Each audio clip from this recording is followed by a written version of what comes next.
जब seller buyer के पास goods लेके आएगा, बायर उसे एग्जामिन करेगा एंड एग्जामिन करने पर उसे लगा कि गुड्स मर्चेंटेबल क्वालिटी के नहीं है, तो बायर उसी वक्त गुड्स को रिजेक्ट कर देगा, बराबर है। लेकिन बच्चों नेक्स्ट दूसरा जरा ध्यान से सुन के रखो एंड अभी से आंसर दो। बच्चों सेलर बायर के पास गुड्स की डिलीवरी लेके आया, एक्चुअली जो गुड्स लाया ना उसमें हल्के से क्रैक्स वगैरह थे, जिसे बायर अगर एग्जामिन करे तो ढूंढकर गुड्स को रिजेक्ट कर देगा। लेकिन उस वक्त क्या हुआ बच्चों, बायर ने बिना इंस्पेक्शन किए, बिना गुड्स को एग्जामिन किए सेलर से गुड्स ले लिए, अपने गोडाउन में रखवा दिए। हफ्ते भर बाद जब बायर ने गुड्स को चेक किया तो पता चला क्रैक्स थे। अब इस केस में बताओ क्या बायर गुड्स को रिजेक्ट कर सकता है? क्या बायर गुड्स को रिजेक्ट कर सकता है? नहीं। कुछ समझ में आया बच्चों मैं क्या कह रहा हूं? यस, दोनों एंगल बता दिया कि नहीं मैंने? हाँ वेरी गुड, ध्यान में रखना, काम आएगा बच्चों, बहुत इंपॉर्टेंट लाइन। तो बच्चों मैं सेकंड लाइन पढ़ता हूं। Provided that if buyer has examined the goods there shall be no implied condition as regards defect which such examination ought to have revealed। बच्चों आपको लगता नहीं अभी अभी जो एग्जांपल दिया वो सेकंड पैराग्राफ है। हेलो, प्रोवाइडेड दैट पढ़ो जरा एक बार। Provided that if buyer has examined the goods there shall be no implied condition as regards defect which such examination ought to have revealed। बराबर है। आगे, the expression merchantable quality though not defined। बच्चों मर्चेंटेबल quality का कोई definition नहीं है, फिर भी बच्चों एक नॉर्मली हम मान के ये चलते हैं कि सेलर ने नॉर्मली गुड्स को जो डिस्क्राइब किया है, फीचर्स को डिस्क्राइब किया है, गुड्स उसके हिसाब से तो एटलीस्ट होने चाहिए, और उसी को हम कहते हैं मर्चेंटेबल क्वालिटी। अब जाहिर बात है सेलर जब डिस्क्राइब करेगा गुड्स को तो डिफेक्ट तो बताएगा नहीं, क्रैक्स है गुड्स में तो भी खरीद लो ऐसा तो बोलेगा नहीं। डिस्क्रिप्शन देते समय वो अच्छा ही बताएगा, तो एटलीस्ट उसने जो बताया वो तो टैली होना चाहिए कि नहीं गुड्स के साथ। हेलो, तो मर्चेंटेबल क्वालिटी का मतलब वैसा भी आप लेने का, बराबर कि एटलीस्ट तो डिस्क्राइब करते समय जो बोला है वो तो फीचर्स तो मौजूद होने चाहिए ना। तो जो डिस्क्राइब किया उसमें से दो फीचर्स है ही नहीं, तो हम कैसे मान ले कि ये मर्चेंटेबल क्वालिटी का है या वही क्वालिटी का जिसको आप डिस्क्राइब कर रहे थे, बरोबर है। तो बच्चे ये तीसरा पैराग्राफ थोड़ा टेक्निकल है, जरा ध्यान दो। The expression merchantable quality do not defined nevertheless connotes goods of which, sorry मैं कुछ अलग पढ़ रहा हूं, connotes goods of such quality and in such condition a man of ordinary prudence would accept them as goods of that description। It does not imply any legal right or legal title to sale। But when we say condition as to merchantability, तो we talk only regarding quality of goods। यहाँ हम ownership या title की बात नहीं कर रहे हैं, बिल्कुल नहीं कर रहे हैं। When I use the word merchantability, तो मैंने वही कहा, हिंदी में मैंने बताया था कि ये गुड्स आगे सेलेबल होने चाहिए, फर्दर सेल करने के लायक होने चाहिए, बरोबर है। एक मिनट,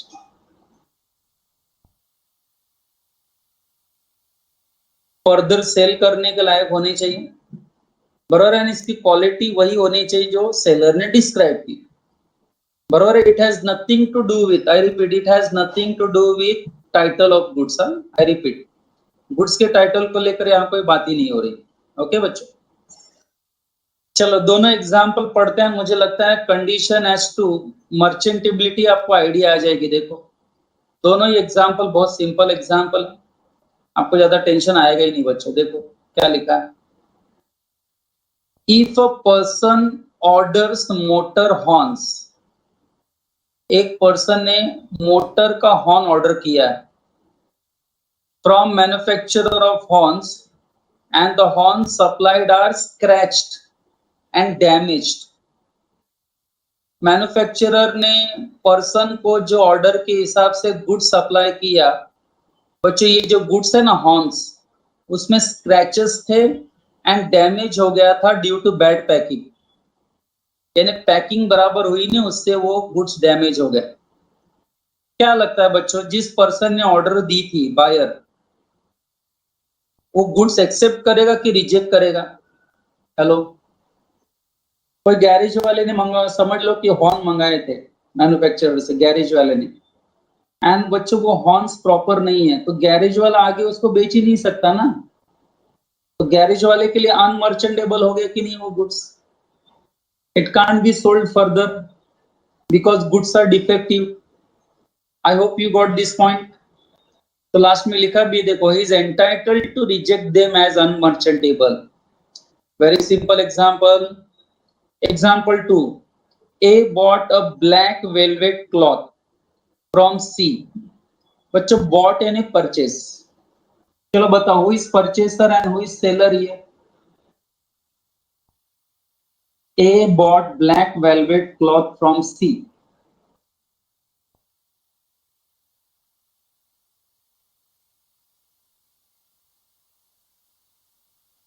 क्योंकि बायर सेलर के शब्दों में ना कंफ्यूजन होता है, इसलिए आपसे मैं जानबूझ के पूछता हूँ। ये 2 मिनट जा रहा है मेरा, चलेगा। Who is buyer, who is seller? A is buyer and C is a seller। तो आपको लगता नहीं सेलर ने अच्छी क्वालिटी का, मर्चेंटेबल क्वालिटी का गुड सप्लाई करना चाहिए? ये इम्प्लाइड है ना बच्चों, तो बताने की क्या जरूरत है? मैं जब पैसा पूरा दे रहा हूं तो तुमको अच्छी क्वालिटी का गुड्स भी देना है। तो बच्चों क्या लिखा है देखो, A bought a black velvet cloth from C and found it, A को बाद में पता चला देखो, and found it to be damaged by white ants. Ants समझते हो ना, कुछ सफेद प्रकार का एक ये रहता है ना, सफेद व्हाइट एंड्स, तो पता ही हमें, बराबर है। बट ये जो एंड्स होते हैं ना बच्चों, ये कागज, कपड़े, बराबर है, क्लॉथ वगैरह, इसको बहुत तेजी से खाते हैं, दे ईट इट, यस, वो खाते हैं उसको। तो इससे क्या होगा, ये जो ब्लैक वेलवेट क्लॉथ खरीदा था ना ये ने, वो पूरी तरह से व्हाइट एंड्स ने खा के थोड़ा डैमेज कर दिया था। यानी ये जिस पर्पस के लिए क्लॉथ खरीद रहा है वो पर्पस तो सॉल्व होने वाला नहीं, क्योंकि गुड्स आर अनमर्चेंटेबल। तो क्या लिखा है देखो, held the condition as to merchantability was broken. बराबर है बच्चों? Tell me seriously, have you understood both the example? Have you understood the concept of condition as to merchantability? Yes everyone? If you are going to ask me doubt, I am going to explain it again. बच्चों अगर आपको 6th point समझा है ना, सही में बोल रहा हूं, कंडीशन एज टू मर्चेंटेबिलिटी अगर समझा है, कंडीशन एज टू मर्चेंटेबिलिटी अगर आपको समझा है, तो same to same discussion, I said same to same, next point के लिए है। आप बताएंगे 7वां इंप्लाइड कंडीशन क्या है? लास्ट वाला यही है। 7th वन क्या है? Condition as to wholesomeness. Condition as to merchantability हमने समझ लिया, now condition as to wholesomeness. बच्चे इसका मतलब बायर ने जो गुड्स खरीदे हैं वो गुड्स कंज्यूम करने लायक हो। कंज्यूम समझ के कि नहीं? पेरिशेबल गुड्स समझते हो? कंज्यूमेबल गुड्स, पेरिशेबल गुड्स, जैसे मिल्क हो गया, ब्रेड हो गया, जैम हो गया, बटर हो गया, खाने पीने का सामान, कोल्ड ड्रिंक्स हो गया, बराबर है, जो खाने पीने का सामान है बच्चों। तो आपको लगता नहीं कि बायर अगर कोई खाने पीने की सामान खरीद रहा है, मेडिसिन हो गया, वेरी इंपॉर्टेंट, मेडिसिन, तो जब बायर कोई कंज्यूमेबल गुड्स खरीद रहा है तो सेलर को ड्यूटी है कि नहीं कि वो अच्छा गुड सप्लाई करे जो कंज्यूम करने लायक हो, खाने लायक हो, पीने लायक हो। अब बताओ बच्चों, सेलर अगर इन्फेक्टेड गुड्स, अगर मान लो सड़ा हुआ गुड्स अगर रॉटन फ्रूट्स वेजिटेबल अगर सप्लाई करता है तो आपको लगता नहीं कंडीशन एज टू होलसेमनेस का वो ब्रीच कर रहा है? ये पहले से ही अजम्पशन है कि नहीं लॉ में कि अगर सेलर कोई कंज्यूमेबल गुड्स बेच रहा है तो उसने वो गुड्स बायर को बेचना चाहिए जो बायर के कंज्यूम करने लायक हो।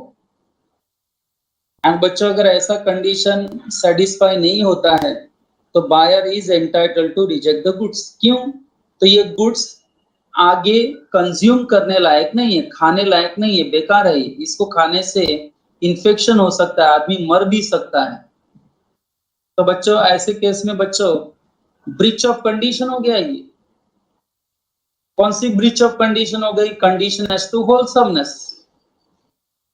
बच्चों किसी भी एग्रीमेंट में आपने सुना है कि आप मुझे गुड सप्लाई करना, अगर खाने पीने वाला, अगर मैं हम लोग वड़ा पाव भी खरीदने जाते हैं तो हम बोलते हैं ना एक वड़ा पाव दो, तो हम पहले से अजम्पशन करते हैं कि पाव भी अच्छा होगा और वड़ा भी अच्छा होगा, ताजा होगा। बराबर है? हम उसको पूछते हैं कि ये वड़ा कितने दिन का है, ये पाव कितने दिन का है? नहीं, क्योंकि इम्प्लाइड है कि सेलर जब गुड्स बेच रहा है खाने वाला तो ताजी गुड्स बेच रहा है, अच्छी गुड्स बेच रहा है, बायर के कंज्यूम करने लायक गुड्स बेच रहा है। यस और नो? बच्चों हम कभी कभी मेडिसिन लेके जाते हैं, देखो मेडिकल स्टोर से, एंड घर पे जाके हम जब उसका एक्सपायरी डेट देखते हैं कि अरे इसकी एक्सपायरी डेट खत्म हो चुकी है, तो हम ले जाके मेडिसिन स्टोर में, मेडिकल स्टोर में वापस करते हैं कि नहीं गुड्स को? वो लेता है कि नहीं वापस गुड्स को? ले लेता है कि नहीं गुड्स? वो ना बोल ही नहीं सकता बच्चों। हाँ, कोई एक्सपायरी वाला नहीं है ना वापस करना चाहेगा तो वो क्या कहेगा? Goods were sold are not taken back, ऐसा बोल सकता है। लेकिन एक्सपायरी वाला गुड्स दिया ना, आपका ध्यान गया, तो आपको लगता नहीं कि आप वो गुड्स रिजेक्ट करके अपना पैसा ले सकते हो?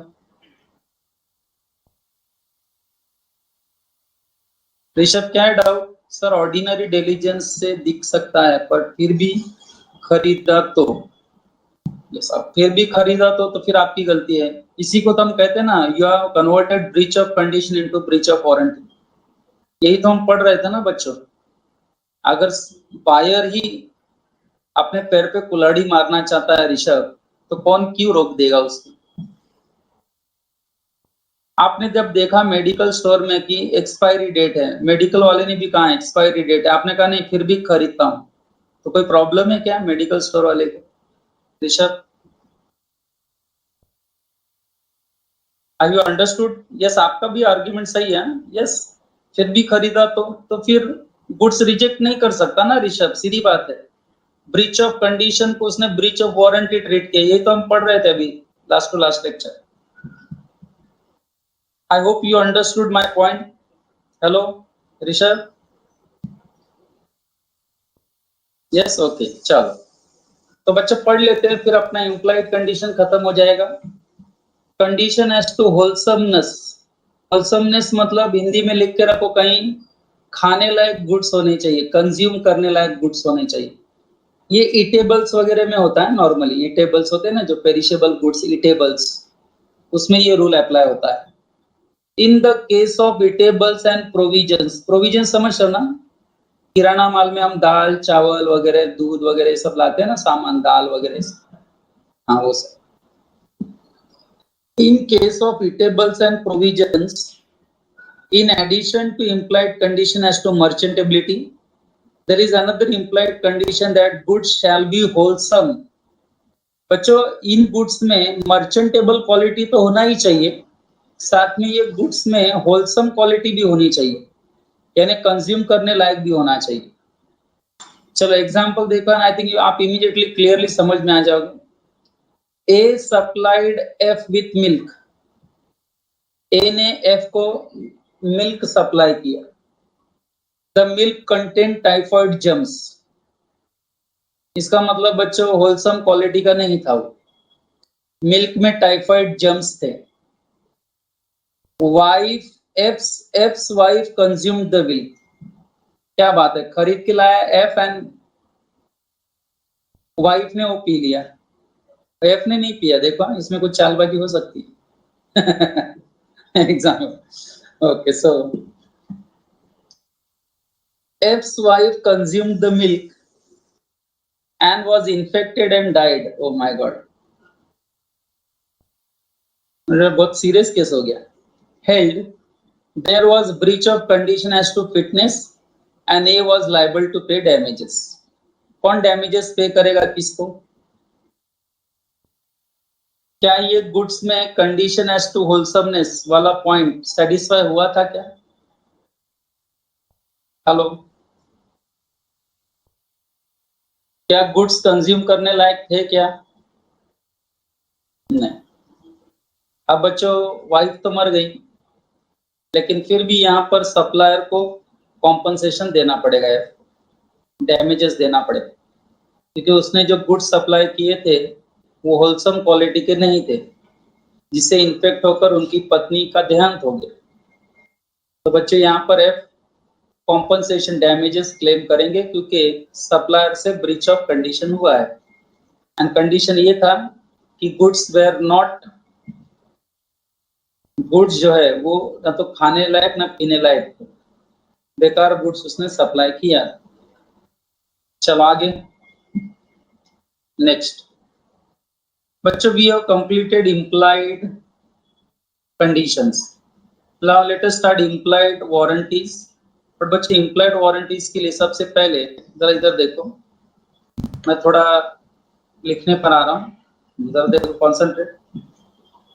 बच्चा भी ये दिख रहा है आपको स्क्रीन, राइटिंग स्क्रीन दिख रहा है, व्हाइट बोर्ड दिख रहा है सबको? अब बच्चा हम वारंटी शब्द पर आ रहे हैं.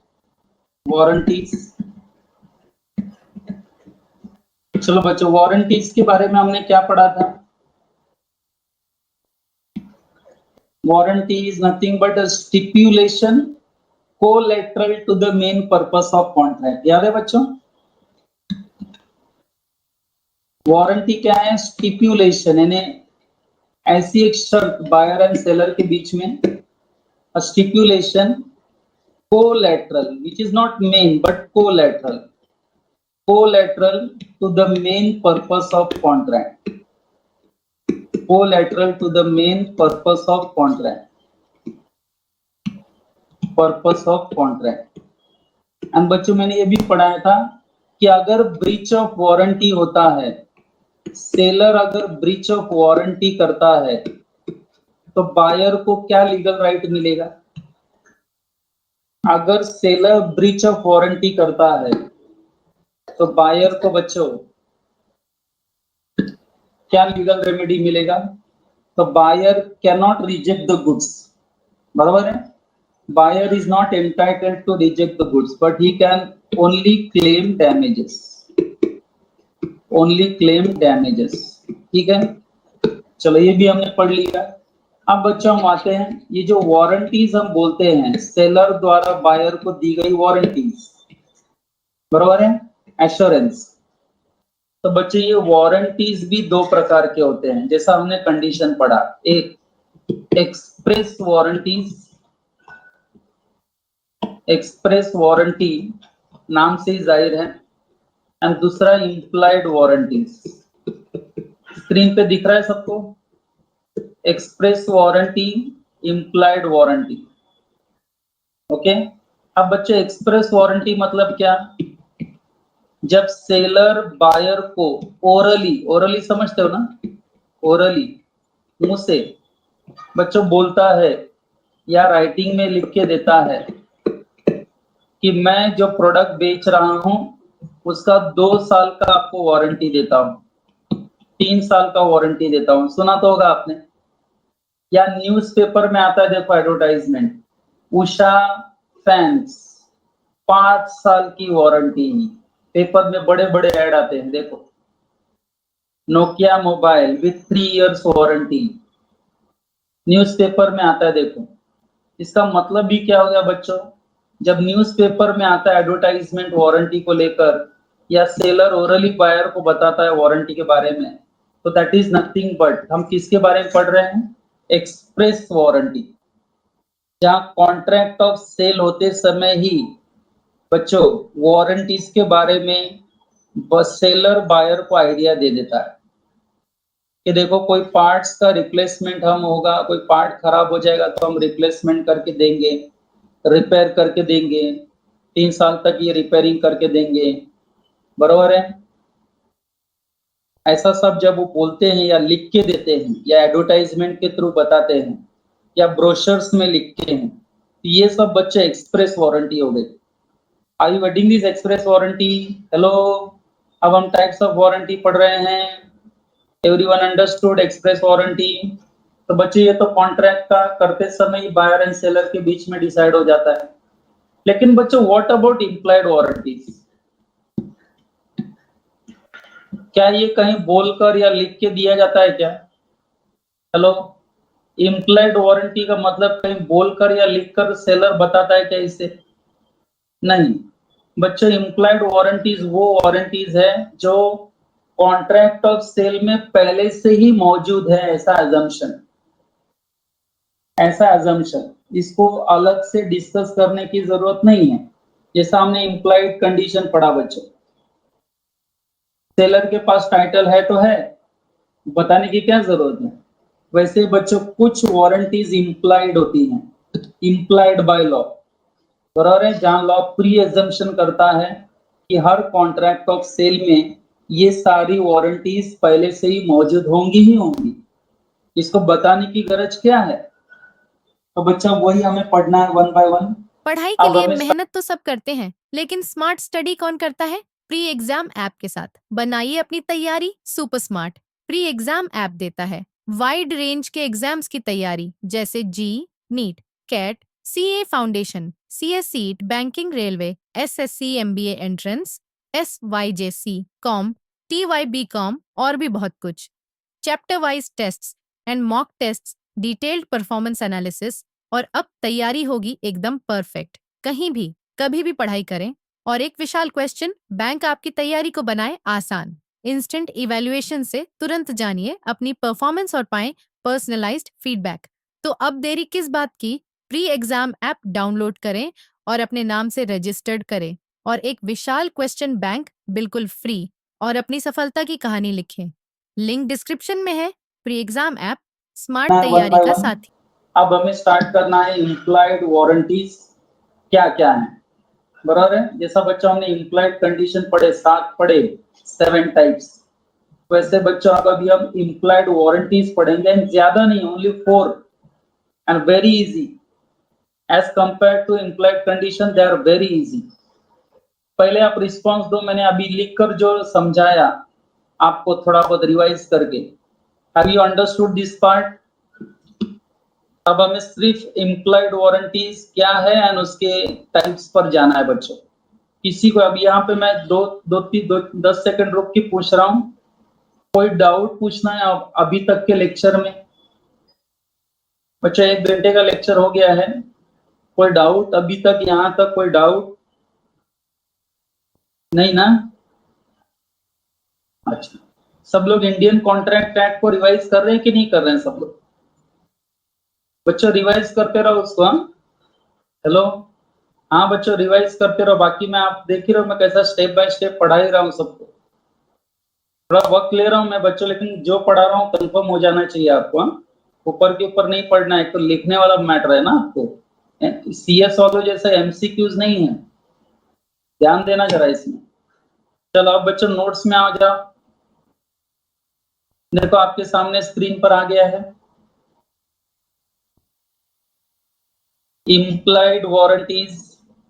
मीनिंग बच्चों मैं ऑलरेडी बता चुका हूँ मेरी भाषा में, फिर भी यहाँ क्या है जरा एक बार रीड कर लेते हैं, क्योंकि आ सकता है एग्जाम में लिखने के लिए। Explain what is implied warranties and give its types. तो 4 टाइप्स आपको मीनिंग लिखकर फिर उसके 4 टाइप्स आपको एक्सप्लेन करना है। बच्चों एक इंपॉर्टेंट क्वेश्चन हो सकता है, ये ध्यान देना, लिखने के लिए आ सकता है। इम्प्लाइड कंडीशन बहुत बड़ा है तो थोड़ा मुश्किल लगता है, लेकिन ये छोटा है, ये लिखने को आ सकता है 5 to 7 मार्क्स का क्वेश्चन। तो इंपॉर्टेंट मार्क करके रखना बच्चों। चलो ध्यान दो जरा नोट्स पर क्या लिखा है। implied warranty, it is warranty which the law implies to the contract of sale। सीधी बात है, पार्टीज आपस में डिसाइड नहीं करते, पार्टीज में जो आपस में डिसाइड होता है वो एक्सप्रेस वारंटी हो गई।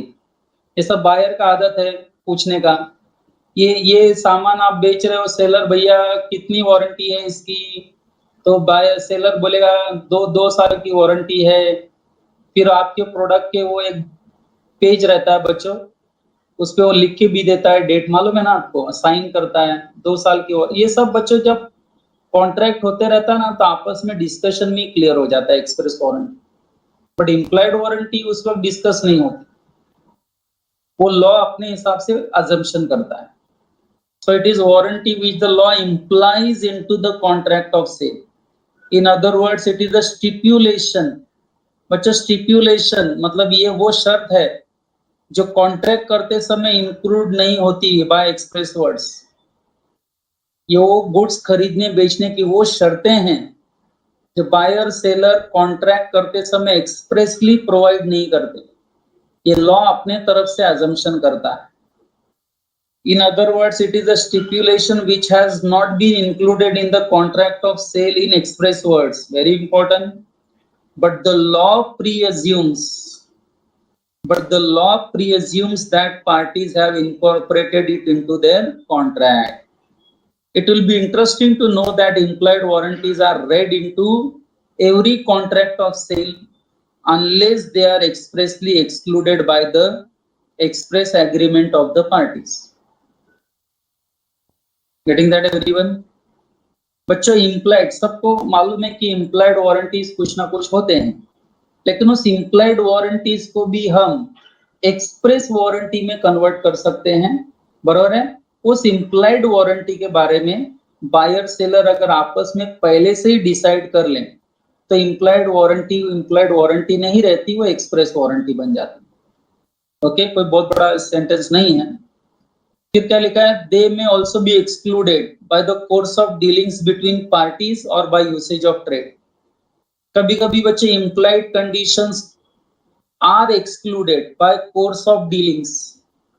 बायर सेलर के बीच में बच्चों मैक्सिमम डीलिंग जब होने लगती है तो बहुत सारी इम्प्लाइड कंडीशंस अपने आप निकल जाती है।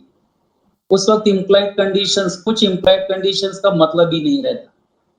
क्यों? तो बायर एंड सेलर इतनी बार एक दूसरे के साथ ट्रांजैक्शन कर रहे हैं कि बच्चों बाकी की इम्प्लाइड कंडीशंस का कोई बात ही नहीं होता है, बराबर है।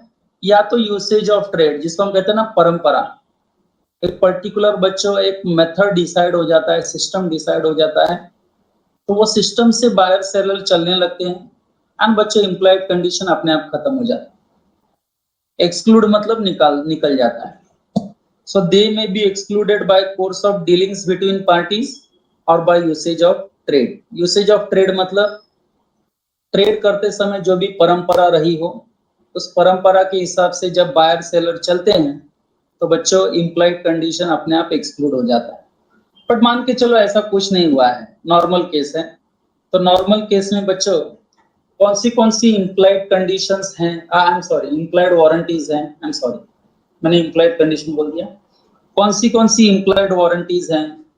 तो बच्चों 4 प्रकार की इम्प्लाइड वारंटीज हैं जो लॉ पहले से प्री अजम्पशन करता है, बराबर है। एंड इसके ब्रीच ऑफ कंडीशन इसके ब्रीच होने से buyer is entitled to claim damages. Try to understand, not only express warranty but implied warranty का भी ब्रीच अगर होता है तो buyer is not entitled to reject the goods, but हाँ he has right to claim damages। बच्चों ये line clear हुआ? एक्सप्रेस वारंटी अगर ब्रीच होता है या इम्प्लाइड वारंटी ब्रीच होता है, कोई भी वारंटी ब्रीच होता है by the seller, buyer is entitled to claim only damages. Buyer is entitled to claim only damages, he is not entitled to reject the goods। तो बच्चों सेक्शन वाइज दिया 14, 15, 16 नाम से ऐसे कुछ सेक्शन बनाए हैं, बराबर है। 14 के हिसाब से बच्चों अगर हम पहले पढ़ने को शुरू करते हैं तो लेट अस सी क्या लिखा है। चलो पहला क्या लिखा है, warranty as to undisturbed position. बच्चों warranty as to undisturbed position, what is undisturbed position? Position समझते हो ना?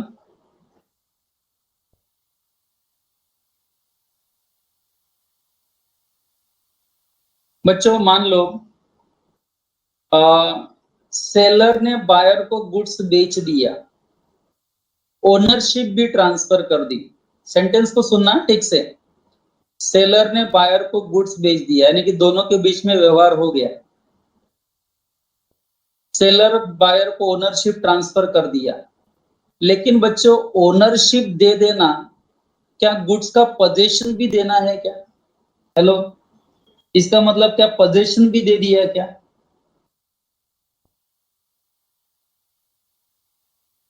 नहीं, गुड्स की पोजीशन देना एंड गुड्स की ओनरशिप देना बच्चों दो अलग अलग बातें होती है। यहाँ क्या हो रहा है, सेलर ने बायर को गुड्स की ओनरशिप ट्रांसफर कर दी है, लेकिन अभी तक पोजीशन नहीं दिया है गुड्स का।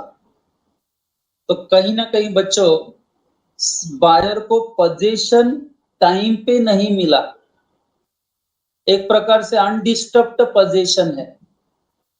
तो ऐसे केस में बच्चों बायर सेलर के ऊपर केस कर सकता है, ये बोलते हुए कि आपने ब्रीच ऑफ वारंटी की है। सेलर बोलेगा कौन सी ब्रीच ऑफ वारंटी की है मैंने, तो बायर बोलेगा कि मुझे गुड्स का अनडिस्टर्ब्ड पोजीशन चाहिए था, बिना डिस्टर्बेंस के कोई पोजीशन चाहिए था, बट आप मुझे एक तो पोजीशन ही नहीं दे रहे हो, या तो पोजीशन दिया लेकिन काफी डिस्टर्ब्ड पोजीशन था, इसलिए आपकी तरफ से ब्रीच ऑफ वारंटी हुई है एंड मुझे ये तकलीफ जो हो रही है इसका मुझे आपसे डैमेजेस चाहिए। एंड बच्चों बायर कैन क्लेम डैमेजेस क्योंकि सेलर के तरफ से बायर को अनडिस्टर्ब्ड पोजीशन गुड्स का नहीं दिया गया। Is that okay with everyone? Hello, goods बेचा, अब देखो ना, लेकिन डिलीवरी नहीं कर रहा है सेलर, तो बायर को अपॉर्चुनिटी मिलेगा नहीं बेचने का फर्दर, बराबर है? तो बायर उस केस में बच्चों डैमेजेस क्लेम कर सकते। क्या लिखा देखो, an implied warranty that buyer shall have and enjoy quiet possession of the goods. बच्चों ये इम्प्लाइड है कि बायर ने एक बार गुड्स खरीद लिया तो गुड्स को एंजॉय करना एंड उसका पोजीशन अपने पास रखना ये बायर का राइट हो जाता है। लेकिन अगर ऐसा नहीं हुआ तो बच्चों बायर विल गेट डिस्टर्ब, बराबर है, and buyer will claim damages, ये बोलते हुए कि सेलर ने ब्रीच ऑफ वारंटी किया है। आगे क्या लिखा, that is to say buyer having got possession of the goods, चलो पोजीशन मिल गया, is later on disturbed in his possession. Seller ने पोजीशन तो दे दिया, लेकिन वो पोजीशन देने के बाद भी सेलर की तरफ से कुछ डिस्टर्बेंस हो रहा है। तो ऐसे केस में बच्चों बायर क्या करेगा, he is entitled to sue the seller, buyer को राइट मिलेगा, वो सेलर पर केस करेगा, entitled to sue the seller for the breach of warranty, for the breach of warranty। जरा सब लोग yes no में टाइप करो। Have you understood the first implied warranty as to undisturbed possession? Yes everyone? कि कुछ explanation और लगेगा?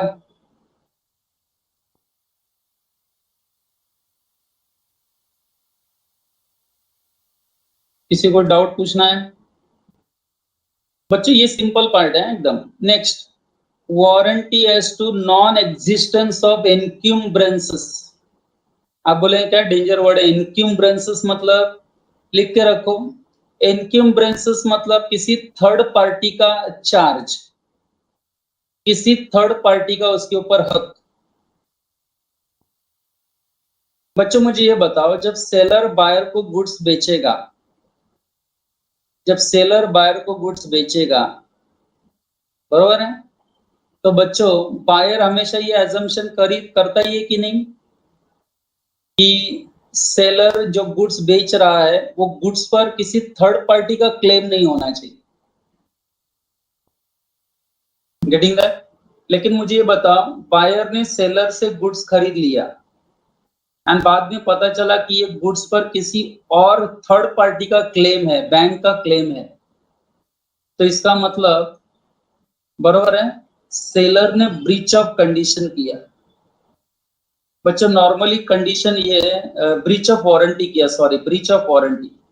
Normally बच्चों वारंटी ये है कि सेलर जब गुड्स बायर को बेचे तो उस गुड्स पर किसी थर्ड पार्टी का क्लेम नहीं होना चाहिए।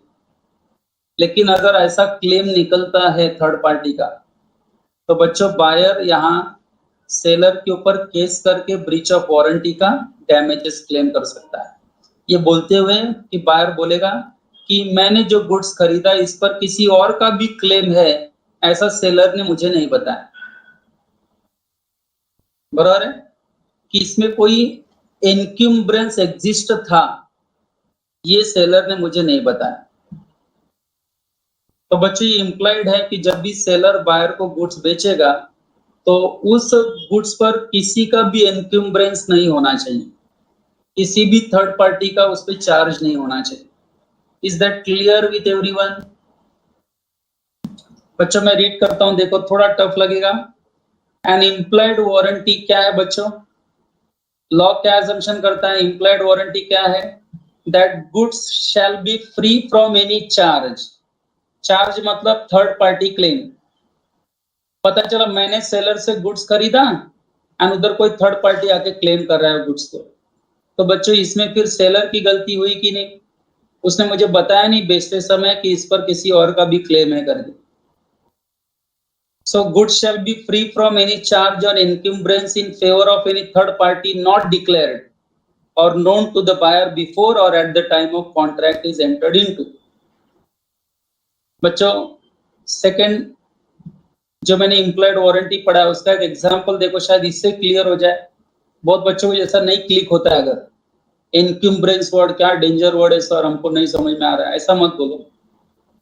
बराबर है? अब एक एग्जांपल पढ़ो, देखो क्या लिखा है। A pledges his car with C for loan of rupees 15,000 and promises to give its possession the next day. पहले ये लाइन का मतलब समझो बच्चों। किसने कार को गिरवी रखा? प्लेज मतलब गिरवी।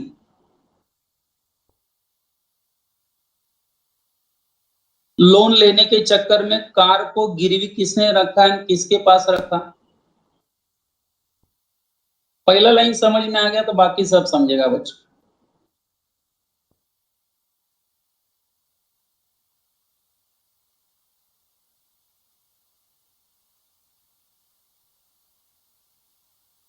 Yes, students. A pledges his car with C for a loan of 15,000 and promises to give him its possession the next day. I am waiting for your answer. हाँ बच्चों, आप जब तक आंसर नहीं देंगे मैं बढ़ूंगा ही नहीं। यस शिवम, क्या आंसर है? भाविका?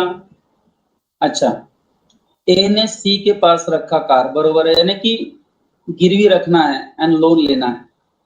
तो बच्चों गिरवी रखने के लिए आपको लगता नहीं ए ने कार की पोजीशन सी को देनी चाहिए एंड प्रॉमिस भी किया कि मैं कार तुमको कल पोजीशन दे दूंगा, है कि नहीं? तो बच्चों हुआ क्या? A pledges his car with C for a loan of 15,000 and promises him to give its position the next day. A ने कहा ये कार मैं सी तुमको कल आके तुम्हारे पोजीशन में दे देता हूं। क्यों? तो इस कार के बदले मैं 15,000 लोन ले रहा हूं या लोन लिया है मैंने आपसे। चलो यहां तक ठीक है। बच्चों आप बताओ इनडायरेक्टली इस कार के ऊपर किसका चार्ज आ गया? इस कार के ऊपर इनडायरेक्टली किसका हक आ गया? टाइप करो। इस लाइन को पढ़ने के बाद अब बताओ इस कार पर किसका क्लेम आ गया? किस व्यक्ति का क्लेम आया?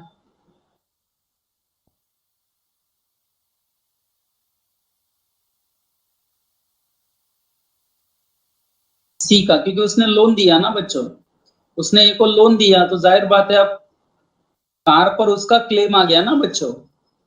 यस हाँ, अब आगे देखो, बहुत ही आराम से पढ़ा भी रहा हूं मैं, ध्यान दो। ए देखो ना क्या चालाकी कर रहा है। A then sells the car immediately to B. A ने वही कार बी को इमीडिएटली बेच दिया, बी ने इसे परचेज भी कर लिया, ये गुड फेथ में, बराबर है? गुड फेथ में मतलब क्या? क्या बी को पता है क्या कि ए ने ये कार गिरवी रख दी है एंड कल उसे देना है किसी और को?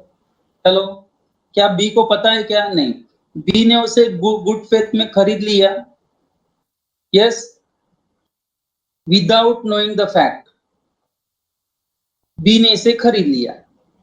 अब बच्चों बताओ, बी जब खरीद लेगा तो आपको लगता नहीं सी आकर बोलेगा बी को कि इस पर मेरा क्लेम है, मैंने लोन दिया था ए को, तो ये कार एक्चुअली मेरी है, तुमने कैसे खरीद ली? बच्चों सी एंड बी के बीच में भी हो सकता है कि नहीं आर्ग्यूमेंट? हेलो, तो आप बताओ बी क्या कर सकता है? अभी बी बायर सेलर को बोल सकता है कि नहीं तुमने ब्रीच ऑफ वारंटी किया है? हेलो, बायर सेलर को बोल सकता है कि नहीं? बी ए को बोल सकता है कि नहीं क्या रे ये गाड़ी तुमने किसी और को गिरवी रखी थी, तुमने ये गाड़ी मुझे क्यों बेच दी? तुमने ब्रीच ऑफ वारंटी किया है, बराबर। इस पर इनक्यूम्ब्रेंस एग्जिस्ट था, तुमने बताया नहीं।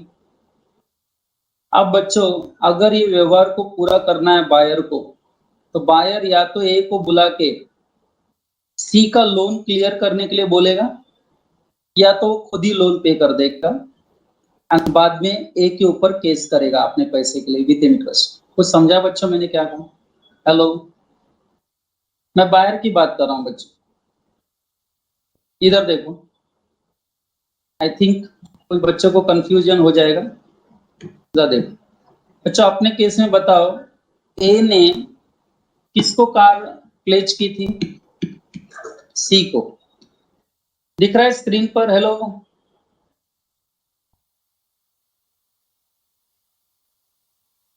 बच्चे ये कार है, ए ने लोन लेकर प्लेज कर दिया, लोन ले लिया। अब बच्चों देखा जाए तो सी का इस गाड़ी पर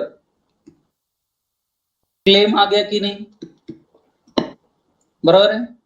अब बच्चों हुआ क्या, ए को लोन लेकर नेक्स्ट डे ये कार ए को सी को देनी थी, पोजीशन देना था कार का, लेकिन ए ने क्या किया, ये कार सेल कर दिया बी को। बी मतलब बायर, एंड बी ने ए को पैसे देकर ये कार खरीद ली एंड कार का पोजीशन भी ले लिया। अब बच्चों बताओ, बी को पता था क्या कि ए ने ये कार प्लेज कर दी है सी के पास?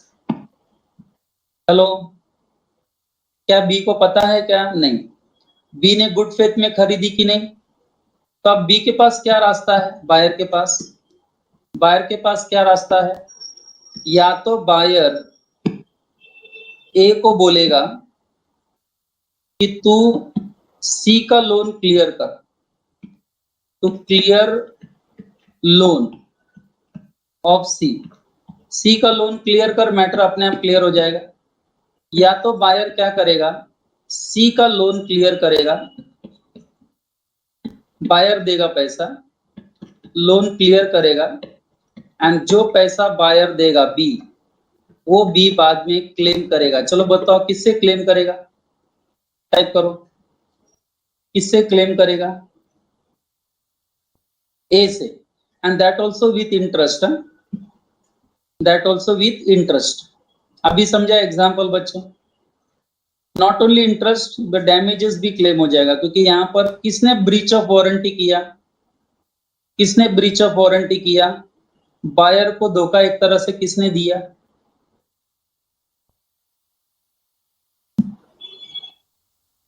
ए ने। अब बच्चों बताओ, ये एग्जांपल एक बार मैं वापस पढ़ रहा हूं एंड मुझे 100% एश्योरेंस चाहिए आपसे कि हाँ सर एग्जांपल हमको समझा, हमको एग्जांपल समझा। जरा देखो एक बार फिर पढ़ता हूं, मेरे लिए सुनो। ए pledges his car with C for a loan of 15,000 and promise him to give its possession the next day. A then sells the car immediately to B, who purchased it on good faith without knowing the fact. अब आगे क्या होगा? B may either ask A to clear the loan or himself may pay the money and then file a suit against A for the recovery of money with interest. Come on. क्या आपको second employed warranty का example perfectly clear हुआ? Hello, नहीं है तो नहीं बोलने का बच्चों।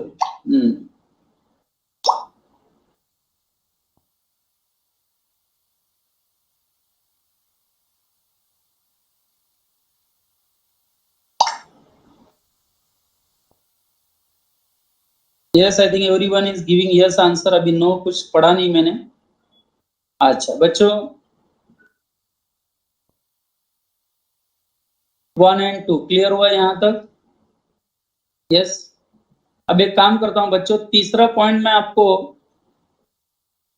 ब्रेक के बाद पढ़ाऊंगा। चौथा पॉइंट पर आ जाओ पहले, इजी है बच्चों। मुझे ये बताओ, अगर किसी भी गुड्स को यूज करते समय अगर उसका कोई डेंजरस एलिमेंट है, मान लो वो गुड्स को यूज करने में कोई डेंजर पार्ट है, या गुड्स का नेचर ऐसा है कि उसको यूज करते समय हो सकता है व्यक्ति को कोई डैमेजेस हो जाए, कुछ प्रॉब्लम हो जाए, अगर ऐसे डेंजरस नेचर का गुड्स इन्वॉल्व है, यानी कि अगर फीचर इन्वॉल्व है, तो आपको लगता नहीं सेलर की ये ड्यूटी है कि उसने इसके बारे में बायर को गुड्स बेचते समय बताना चाहिए, इस गुड्स को लेकर आपको कैसे यूज करना है, नहीं तो ये प्रॉब्लम हो सकता है।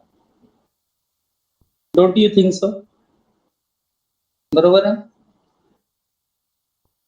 अगर गुड्स को यूज करते समय कुछ प्रोबेबल डेंजर है, तो बच्चों ये डेंजर के बारे में सेलर को बायर को आगाह कर देना चाहिए, वार्न कर देना चाहिए कि देखो बहन जी, आप गुड्स को ऐसा यूज करेंगे तो ही अच्छे से चलेगा। यस, एंड अगर आइदर भी यूज करने जाएंगे तो प्रॉब्लम हो सकता है। ये अगर कोई भी डेंजरस एंगल इन्वॉल्व है गुड्स में, तो उसे सेलर को बायर को बताना जरूरी है। नहीं बता पा रहा है, मुंह से नहीं बता पा रहा है, तो एटलीस्ट इंस्ट्रक्शन मैनुअल होना चाहिए। कुछ समझा बच्चों? हेलो, आजकल मालूम है सामान में इंस्ट्रक्शन मैनुअल मिलता है हमको।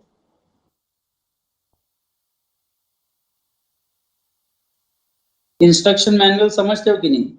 सामान को कैसे यूज करना है पूरा डायरेक्शन दिया जाता है। बच्चों अगर इंस्ट्रक्शन मैनुअल भी दे रहा है सेलर, तो समझ जाने का सेलर ने सारी बात आपको बता दी। आप जाके घर पे इंस्ट्रक्शन मैनुअल पढ़ने का ये आपका फर्ज है। तो बच्चों मान लो कि अगर कोई डेंजरस नेचर है गुड्स में एंड सेलर ने उसे डिस्क्लोज नहीं किया बायर को, या इंस्ट्रक्शन मैनुअल नहीं दिया एंड खुद ने भी नहीं बताया क्या डेंजरस नेचर इन्वॉल्व है, तो बच्चों ऐसे केस में अगर बायर को कुछ गुड्स यूज करते समय नुकसान होता है, तो बच्चों उस नुकसान की भरपाई सेलर को करनी पड़ेगी। समझ में आया सबको? ये ब्रीच ऑफ वारंटी कहलाएगा। हेलो, तो बच्चों चौथा पॉइंट देखो क्या लिखा है। तीसरा पॉइंट में बच्चों 11:15 बजे ब्रेक में, यानी ब्रेक के बाद पढ़ाऊंगा, जो सेकंड लेक्चर है। Where the goods are dangerous in nature, कितना क्लियर कट एंड सिंपल है देखो बच्चों।